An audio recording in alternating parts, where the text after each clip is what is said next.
नमस्कार। आज के इस खास विश्लेषण में आपका बहुत बहुत स्वागत है। आज हम एक ऐसे सफर पर निकलने वाले हैं जो सच कहूं तो अंदर तक रोंगटे खड़े कर देने वाला है। आज की हमारी इस चर्चा का विषय है हिंदी हॉरर की वास्तुकला। और इसमें हम खास तौर पर उस एक चीज पर फोकस करेंगे जो असल में डर को जन्म देती है, यानी एकांत, आइसोलेशन। हम 4 बहुत ही मशहूर हिंदी हॉरर कहानियों के मूल स्रोतों को खंगालेंगे। बंगला नंबर 17, मौत का कुआं, भूतिया तस्वीर और हवेली का भूत। हम देखेंगे कि कैसे ये कहानियां हमें उन जगहों से जो देखने में बिल्कुल सुरक्षित लगती हैं, निकालकर खौफ के सबसे वीरान और गहरे अंधेरों में धकेल देती हैं।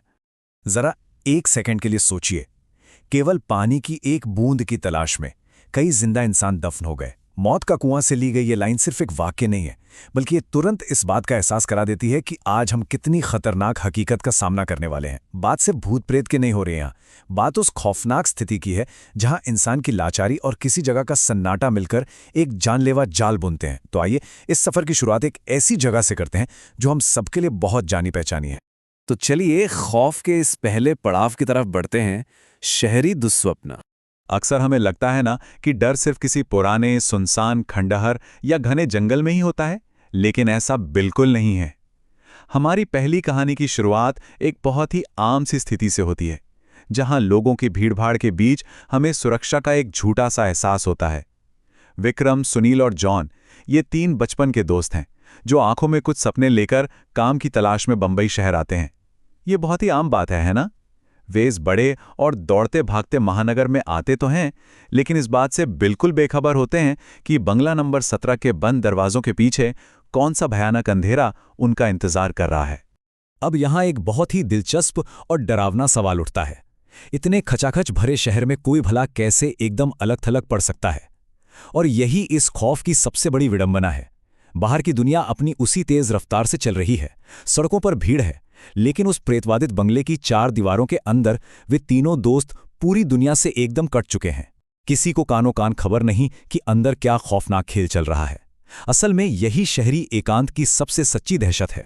शहरी भागदौड़ की इस दहशत से निकलकर अब हम अपने दूसरे पड़ाव यानी ऐतिहासिक शापित वस्तुओं की तरफ मुड़ते हैं। इसके लिए हमें इतिहास के कुछ बहुत ही खौफनाक पन्नों को पलटना होगा। बात हो रही है भूतिया तस्वीर की।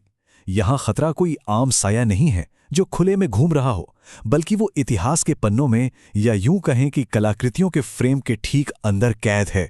जरा सोचिए, जिन तस्वीरों को हम बिल्कुल बेजान समझते हैं, अगर वो अपने आप में एक खौफनाक जिंदा वजूद रखती हों तो। और सबसे डरावनी बात पता है क्या है? ये तस्वीरें किसी आम घर में नहीं है, ये एक ऐसे म्यूजियम में है जो कई सालों से आम जनता के लिए पूरी तरह से बंद पड़ा है। इस एक तथ्य ने उस पूरी जगह को इंसानी दुनिया से एकदम काट दिया है। जो भी शख्स इस बंद एकांत म्यूजियम की दीवारों के भीतर कदम रखने की हिमाकत करता है, वो समझ लीजिए अपनी सुरक्षा अपने ही हाथों खत्म कर रहा है। ये एकांत का दूसरा स्तर है, ऐतिहासिक स्थानों का सन्नाटा। फ्रेम में कैद डर अपने आप में बहुत डरावना होता है, इसमें कोई शक नहीं।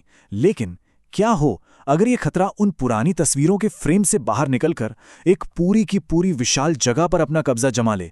अब हम उस रुके हुए डर से आगे बढ़कर एक ऐसी रूहानी ताकत की ओर बढ़ रहे हैं जिसका दायरा बहुत बहुत बड़ा है। और यहीं से शुरुआत होती है हमारे तीसरे हिस्से की, पूर्वजों की आत्माएं। यानी बात हो रही है हवेली का भूत की। इस कहानी के स्रोत में एक बहुत ही गहरी और सोचने पर मजबूर कर देने वाली बात कही गई है।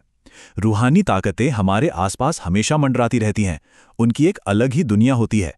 ये लाइन एकदम साफ कर देती है कि यहाँ जो खौफ है वो भौतिक नहीं है, वो सीधा आपके दिमाग से, आपकी साइकोलॉजी से खेल रहा है।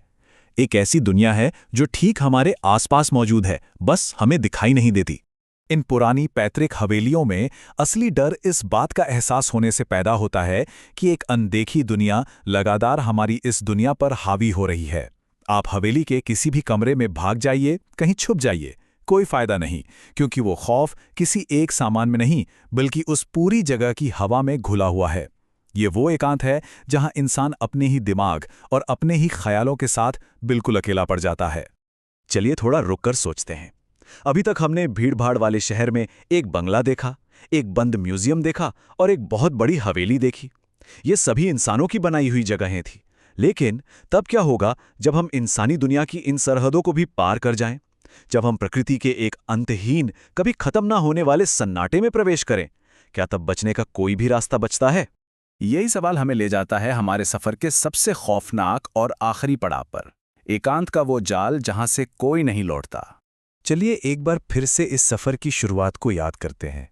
एक तरफ बंबई का वो शोर शराबा, सड़कों पर दौड़ती भीड़, और अब इसके बिल्कुल विपरीत शहर से मीलों दूर मौत का कुआं का वो सूखा वीरान रेगिस्तान, जहां दूर दूर तक मदद की कोई गुंजाइश नहीं है। ये बदलाव हमें दिखाता है कि कैसे डर का ये सफ़र एक सघन आबादी से शुरू होकर एक ऐसी शून्यता में बदल जाता है जिससे बच पाना नामुमकिन है। देखिए, इस वीरान रेगिस्तान का भूगोल ही इसका सबसे बड़ा और निर्दयी हथियार है। शहर से मीलों दूर यह पानी से खाली कुआं अपने आप में एक बेरहम कातिल बन जाता है। यहाँ आपकी जान लेने के लिए कोई भूत या आत्मा आपके पीछे नहीं दौड़ रही है, बल्कि यहाँ का सन्नाटा, यह वीरानपन और पानी की वो तड़प ही सबसे बड़ा खतरा है। यहाँ जगह खुद आपकी दुश्मन है। मूल कहानी की ये तस्वीर सच में अंदर तक हिला कर रख देती है। प्यास की वो बेतहाशा तड़प और मजबूरी इंसान को सीधे मौत के जबड़े में धकेल देती है। जब सभ्यता से कोसों दूर महज एक बूंद पानी आपकी जिंदगी और मौत का फैसला करने लगे, तब इंसान के पास धरती के उस खौफनाक जाल में जिंदा दफन होने के अलावा कोई विकल्प नहीं बचता। ये एकांत की वो इंतहा है जहां सब कुछ खत्म हो जाता है। तो अब जब हमने इन चारों कहानियों का सफ़र तय कर लिया है, तो बात करते हैं खौफ की सर्वव्यापकता की। अगर हम इन सभी कड़ियों को एक साथ जोड़कर देखें तो एक बहुत ही खौफनाक पैटर्न सामने आता है। आपने गौर किया कैसे हम एक एक कदम करके एकांत के इस जाल में धंसते चले गए? ये हमें साफ दिखाता है कि जैसे जैसे हम समाज और सुरक्षा से दूर होते जाते हैं, हमारा खौफ कितना बड़ा होता जाता है। शहर के बीचों बीच मौजूद एक कमरे से शुरू होकर एक बंद म्यूजियम, फिर एक विशाल हवेली और आखिरकार एक अंतहीन रेगिस्तान। हर बढ़ते कदम के साथ बचने की उम्मीद कम होती चली गई। तो इस पूरे विश्लेषण के बाद मैं आपको एक सवाल के साथ छोड़ना चाहता हूं। इन सब में से आपको सबसे ज्यादा बेबस करने वाली हकीकत कौन सी लगती है? क्या वो शहर के बीचों बीच का बंगला है जहां भीड़ में भी इंसान अकेला है? क्या वो बंद म्यूजियम की जिंदा तस्वीरें हैं? हवेली की वो अदृश्य दुनिया है? या फिर वो रेगिस्तान है जहां प्रकृति ही सबसे बड़ी दुश्मन है? सोचेगा जरूर, क्योंकि डर की ये वास्तुकला और एकांत का ये जाल आपके दिमाग में हमेशा के लिए घर कर सकता है। आज के इस विश्लेषण में मेरे साथ जुड़ने के लिए आपका बहुत बहुत शुक्रिया। अगली बार तक के लिए सुरक्षित रहिए।